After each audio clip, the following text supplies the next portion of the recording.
¿Los cristianos huyeron del sur para resistir la islamización? ¿Los mozárabes eran malos cristianos? ¿Hubo realmente repoblación al conquistar Al-Ándalus? Soy David Cot, presentador de Memorias Hispánicas, y esta es una nueva entrega de Barbaridades Históricas, en la que respondo a un vídeo del divulgador Alberto Garín sobre los mozárabes. Memorias Hispánicas. Y quiero centrarme en el caso de los mozárabes por una razón realmente especial. El hecho de que buena parte de los cristianos que permanecieron en territorio islámico, que se quedaron viviendo en ese territorio que pasó a denominarse Al-Ándalus, es posible que no estuvieran arabizados y que por tanto no fueran mozárabes. Esto es muy interesante porque hemos convertido en sinónimo el hecho de que un cristiano permanezca en territorio islámico con el hecho de haberse arabizado, es decir, de ser un mozárabe. Eso depende del historiador, y yo te diría que la mayoría de historiadores actuales no usan mozárabe como sinónimo de cristiano de Al-Ándalus, sino para referirse a los cristianos arabizados de Al-Ándalus. Eso excluiría a los cristianos que mantenían la cultura hispano-goda entre los siglos VIII y X, durante el proceso de formación de una sociedad culturalmente árabe y de mayoría musulmana. El término mozárabe tiene un origen curioso porque aparece en la documentación latina en el siglo XI y lo popularizó sobre todo el reaccionario carlista Francisco Javier Simonet para alabar a los que en su visión eran españoles que resistieron heroicamente la islamización y salvaron así el verdadero espíritu nacional. Mozárabe es un término que deriva del vocábulo árabe mustarib, que significaba aquel que no era de ascendencia puramente árabe, pero que hablaba su lengua e imitaba su apariencia. Por tanto, no tenía ningún significado religioso en la Edad Media, y se aplicaba a cualquier arabizado, fuera cristiano, judío o musulmán. Su antónimo sería ayam, término que se traduce como bárbaro o extranjero, y servía para aquellos que ni eran árabes ni hablaban árabe. Los andalusíes se referían a los cristianos principalmente llamándolos nazarenos, romanos o politeístas. Es en la historiografía posterior que se ha consolidado mozárabe para referirnos a los cristianos arabizados de Al-Ándalus, aquellos que hablaban árabe, adoptaban sus vestimentas, sus costumbres de comer en el suelo y otros rasgos, incluso de influencia islámica, como la circuncisión. Muchas cosas de las que hablaré están cubiertas en el episodio 33 dedicado a la arabización e islamización de Al-Ándalus. Dejo el enlace a él en la descripción y también algunos libros y artículos académicos sobre los que trataremos.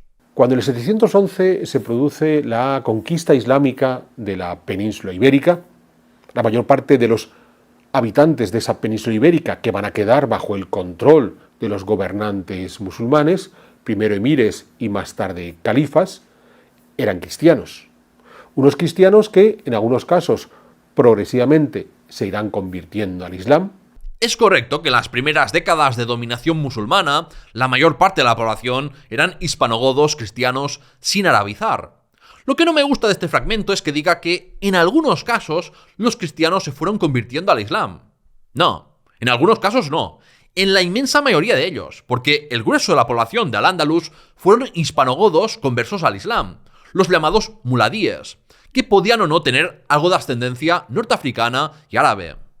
El hecho de tener que pagar ese impuesto o el hecho de estar marginados en determinadas posiciones públicas era un incentivo para la conversión, más allá de que podía haber una conversión auténtica, de que un cristiano encontrase que la fe islámica le resultaba más accesible para su espiritualidad que la propia fe cristiana. Es cierto que los dhimíes, los cristianos y judíos que vivían bajo un estado islámico, tenían una fiscalidad especial.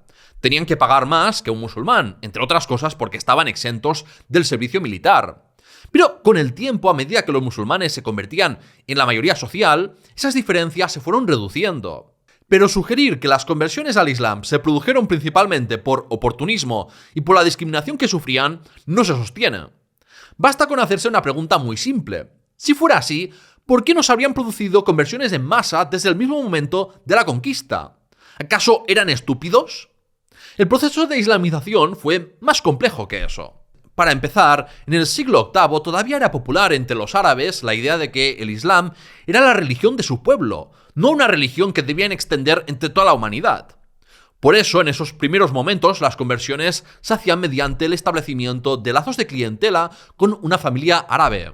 Poco después ya sí que se hacían conversiones recitando eso de que no hay más Dios que Dios y Muhammad es su mensajero, delante de dos musulmanes o de un juez o de algún tipo de autoridad por las implicaciones tributarias y jurídicas que tenía. Luego también nos tenemos que preguntar por qué apenas hubo casos de judíos conversos al Islam, mientras que ocurrió todo lo contrario entre los cristianos hispanogodos. La respuesta a eso está en que, a falta de un Estado y de unos magnates cristianos que canalizaran en la Iglesia parte de la riqueza de la que se habían apropiado, la Iglesia tenía menos mecanismos de control social y era mucho menos atractivo hacer una carrera eclesiástica. Por eso tenemos constancia de que había dificultades en consagrar a obispos en Al-Ándalus.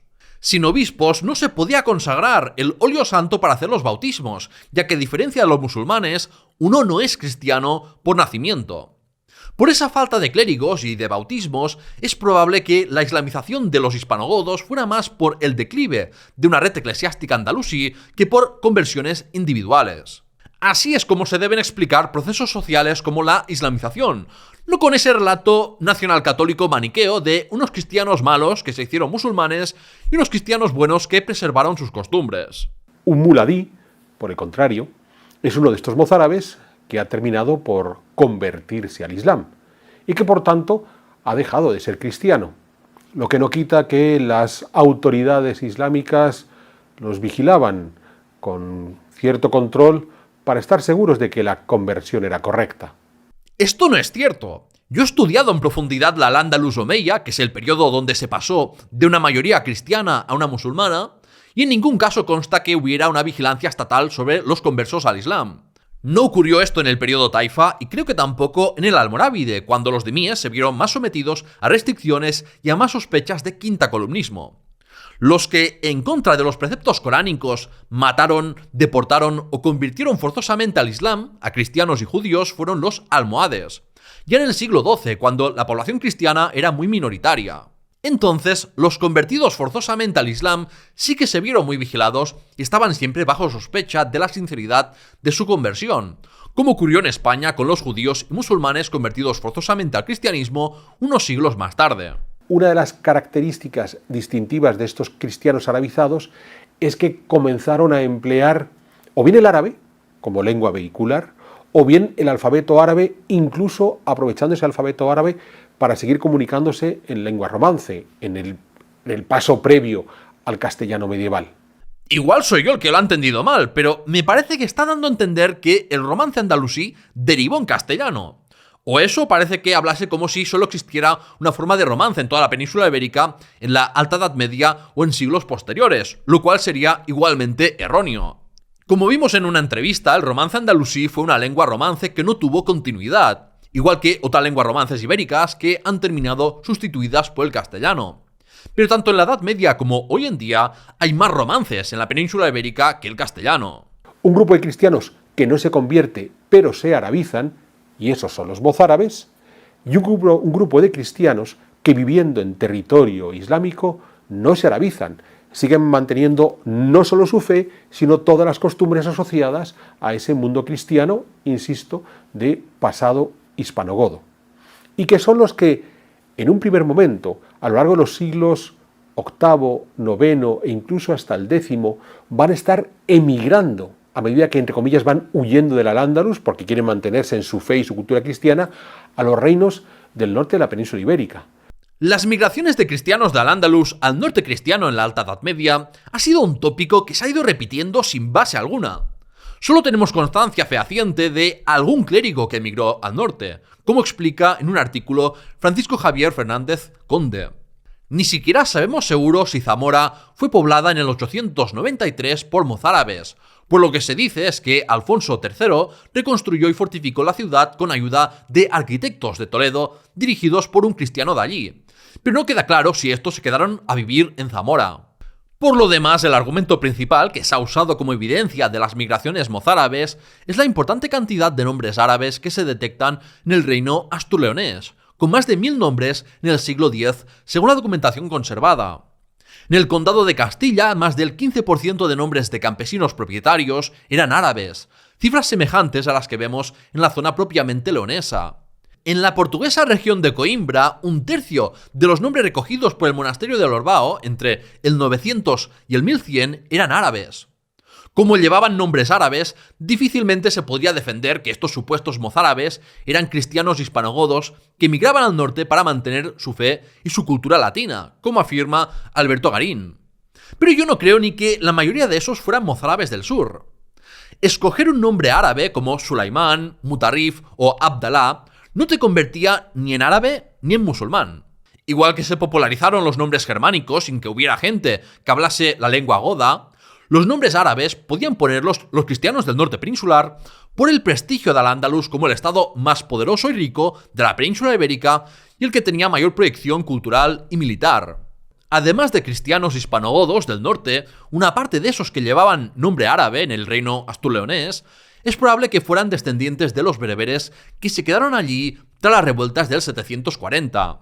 También tenemos otras noticias históricas de bereberes y muladíes quedando integrados dentro del reino asturleonés, o de andalusíes esclavizados, como expliqué en la primera sección del episodio 49 de la serie cronológica. Igual que la teoría del desierto del Duero está obsoleta, también lo está la de esas supuestas grandes migraciones mozárabes. De modo que si me encuentro con cualquiera de estas gentes que en esos siglos 9 o 10, desde el Al-Ándalus, desde el Valle del Guadalquivir o del Valle del Ebro, estaban huyendo a la cordillera Cantábrica o a los Pirineos, y le dijera que hoy, en nuestro mundo contemporáneo, los llamamos mozárabes, me diría, oye, si me estoy huyendo es precisamente porque no quiero ser un mozárabe. Entendemos la lógica, es importantísimo, porque estamos hablando de toda una actitud de vida. O sea, me marcho de Al-Ándalus porque quiero ser cristiano de cultura cristiana, no quiero ser cristiano con una cultura arabizante. ¿Pero qué diantre significa eso de cristiano de cultura cristiana? En múltiples momentos del vídeo hace esto de confundir cultura y religión. Y no, mira, se puede ser cristiano y de cultura árabe como de cultura griega, rusa o china. No hay que pertenecer a una cultura latina para ser cristiano, igual que también hay musulmanes que no tienen por qué saber árabe, y sino que se lo digan a los indonesios o a los turcos. Sin embargo, estos otros grupos de comienzos del siglo XI que van a emigrar desde el sur hacia los reinos cristianos, desde Al-Ándalus hacia los reinos cristianos, aquí estamos en una dinámica diferente. Porque estamos ante unos reinos cristianos, y sobre todo en concreto el reino de León en los tiempos de Alfonso V, que ya ha conseguido proyectarse sobre el Valle del Duero, que ya está logrando hacer avances notables sobre un Al-Ándalus que poco después va a entrar en la crisis del 1035, cuando el califato desaparece y se descompone en numerosas taifas. Bueno, aquí se la ha ido. Supongo que en vez de 1035, que es una fecha importante para los reinos cristianos, por eso de la herencia de Sancho el Mayor, quería decir 1031, el año en que fueron expulsados de Córdoba los omeyas y los cordobeses dejaron de reconocer a un califa. Pero ni dejó de existir un califato, pues existía el califato Hamudí con sede en Málaga, ni la descomposición del califato de Córdoba de los omeyas ocurre en 1031. Los años más decisivos de la fitna fueron entre 1009 y 1013, cuando tras 3 años de asedio cae Córdoba. Eso fue lo que más posibilitó el surgimiento de las taifas, como expliqué en el episodio sobre esta guerra civil, que es el mejor que puedes encontrar en todo internet. Por cierto, si te está gustando el vídeo, dale a me gusta para ayudar a difundirlo. Y si llevas tiempo siguiéndome y disfrutando de mi divulgación, visita la página de Patreon, ahora que he hecho algunos cambios, y considera hacerte mecenas. Muchas gracias. En estas singularidades de esa mal llamada arquitectura mozárabe, y que ya hace unas cuantas décadas que Isidro Bango forjó un concepto diferente, el de arquitectura de repoblación, porque en efecto encaja, y pensemos lo que significa arquitectura de repoblación, encaja con el movimiento histórico de estos cristianos del sur emigrando al norte en esos siglos 9 y 10. Tiene toda la razón Alberto cuando critica que durante mucho tiempo se hablase de una liturgia mozárabe, cuando era el mismo rito que existía de antes de la conquista musulmana, o de arte o arquitectura mozárabe, de un estilo realmente muy poco definido y atribuido sin pruebas a cristianos arabizados. Ahora bien, sustituye el concepto de arquitectura mozárabe por uno todavía peor, arquitectura de repoblación. No hubo repoblación. Del mismo modo que Reconquista es un discurso ideológico para justificar la apropiación de las tierras andalusíes, repoblación es el lenguaje del colonizador que habla como si se estuvieran poblando tierras vacías de gente nativa, como hacen los sionistas con Palestina. La conquista y colonización de Al-Ándalus fue un proceso de limpieza étnica de manual por la vía de las armas y del colonialismo de poblamiento. Nada comparable a las repoblaciones del siglo XVIII, con las que se repartían tierras despobladas entre campesinos pobres para ponerlas a trabajar, sin expulsar, reprimir culturalmente o proletarizar a sus antiguos propietarios. Es inaceptable tratar a los andalusíes como extranjeros que ilegítimamente ocupaban España, tanto por el hecho de que la mayoría descendían de hispanogodos, como porque es ridículo tratar de extranjeros a los que llevaban generaciones viviendo en un mismo país. Pero hay más motivos para rechazar el término repoblación. Para empezar, tierra que arrebataban los cristianos a los musulmanes, tierra que quedaba despoblada y tardaba décadas o siglos en recuperar los niveles de población anteriores a su conquista. Este resultado fue algo buscado por las monarquías y por los primeros colonos. No se trataba de un fracaso colonizador. Todo esto lo explica muy bien Ignacio Díaz Sierra en un artículo que está en el comentario fijado de YouTube.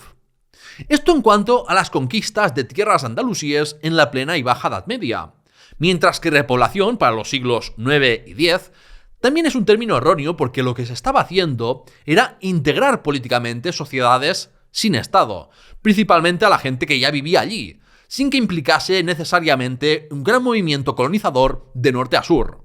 Por tanto, evitemos el término repoblación. En la Alta Edad Media creo que lo más adecuado es hablar de integración, y a partir del año 1000 de colonización. En cuanto al arte y arquitectura, en vez de mozárabe o de repoblación, es mejor simplemente decir que es un estilo prerrománico con importantes continuidades respecto al periodo visigodo, sin poderlo definir mucho más allá. Y es que hemos de entender que estos cristianos del sur, hay al menos un par de capítulos históricos donde demuestran ese empecinamiento por mantenerse dentro de sus, no solo su fe cristiana, sino sus costumbres cristianas de raíz hispanogoda. El primer ejemplo es a mediados del siglo IX con el caso de los llamados mártires de Córdoba, aquellos cristianos que insultaban la fe islámica buscando el martirio, porque no solamente defendían su fe cristiana, sino que a su vez hacían una manifestación pública de esa defensa de la fe cristiana, atacando la fe mayoritaria en esos mediados del siglo IX, o la fe, al menos de las autoridades, que era el Islam. La historiografía tradicional ha exagerado mucho la importancia del movimiento de los mártires voluntarios de Córdoba, cuando hablamos de menos de 50 personas. Se trataba de una minoría radical, principalmente con sede en el monasterio de Eulogio de Córdoba, que dio esa respuesta por lo que percibían como el camino a la extinción de la cultura latina y del cristianismo bajo dominio musulmán. Eran críticos con los obispos, que colaboraron con el Estado omeya y en el cobro de impuestos, y se lamentaban de que incluso promovieran el estudio de la lengua árabe, algo que facilitaba la islamización. Rechazaban cualquier contacto con los musulmanes y judíos, con lo que se trataba de un movimiento reaccionario de algunos que formaban parte de las viejas élites. 3 de cada 4 ejecutados eran clérigos, y también había descendientes de matrimonios interreligiosos que no sabían cómo encajar. Como luego señala Alberto, la Iglesia no los considera verdaderos mártires porque la mayoría de ellos hicieron acciones con la voluntad expresa de ser ejecutados, que era como una forma de suicidarse, algo que es pecado. La jerarquía católica andalusí condenó esas acciones y la mayoría de cristianos andalusíes los veían como alborotadores que rompían la convivencia. Como otro ejemplo, habla de la rebelión de Umar ibn Hafsun, que se produjo en el contexto de la fitna del Emirato de Córdoba, un periodo de inestabilidad y de pérdida de control del territorio por parte de los omeyas. Si por algo destacó el rebelde fue por su oportunismo y ambigüedad, lo que hizo que la gente ni siquiera tuviera claro si era musulmán o si se había convertido al cristianismo. El mensaje que parece más consistente de la rebelión hafsuní fue la oposición a los impuestos elevados y al supremacismo árabe. Pero eso no evitó que en ocasiones se aliase con árabes en contra de los omeyas. Tenía una masa de apoyos muy heterogénea y en ningún caso se puede hablar de Umar como si representase el empecinamiento de los hispanogodos en mantener su cultura y religión. En las revueltas de la fitna del Emirato hubo participación de árabes, bereberes, muladíes o cristianos que podían estar arabizados o no en mayor o menor medida. Habría cristianos que participaron en defensa de su identidad, pero eso no significa que todos los cristianos o la mayoría de ellos se movieran por esas razones identitarias. Habría muchos otros que participaron por motivos mucho más mundanos, como hacerse con botín o librarse de pagar impuestos. Y después Alberto dice esto. Y la represión contra las gentes de Inhapsun será especialmente violenta porque a la larga lo que los emires van a considerar es que ese es el ejemplo de que la permisividad religiosa hacia los dhimmis, hacia cristianos y judíos, funciona cuando hablamos de mozárabes, funciona cuando el cristiano, sin perder su fe, se va arabizando progresivamente.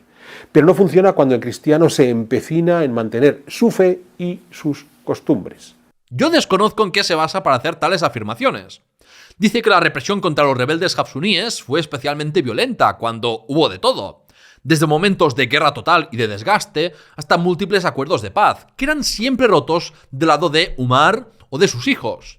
Sabemos que hubo ocasiones en que a todos los combatientes cristianos los mataron, pero ese era el procedimiento estándar que marcaba la ley islámica contra los dhimíes que habían roto el pacto que les permitía seguir con su fe bajo un estado musulmán.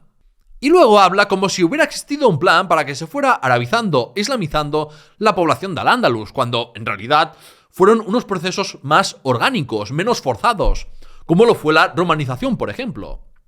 A los soberanos islámicos les daba igual si los dhimíes mantenían una cultura de raíz hispano-goda o no. Lo que les importaba era que pagasen los tributos que pedían y que no se levantasen en armas en su contra. Hasta aquí esta entrega de barbaridades históricas. Tienes más respuestas a comentarios absurdos que recibo o a otros que hablan de historia por internet en la lista de reproducción. Y por supuesto suscríbete y dale a la campanita de notificaciones si no quieres perderte nuevos vídeos. La verdad es que Alberto Garín por lo menos no es un bulero profesional descarado como Fernando Paz. Por eso en esta ocasión no he tenido un tono muy duro, pero igualmente decía cosas que están mal o que por lo menos son discutibles y por eso valía la pena responder. Es un vídeo que me pasó uno por el servidor de Discord y si alguien tiene vídeos, Twitch o lo que sea sean material bueno para un barbaridades históricas, que me los pase por allí o lo deje en los comentarios. Gracias por llegar hasta aquí y hasta pronto.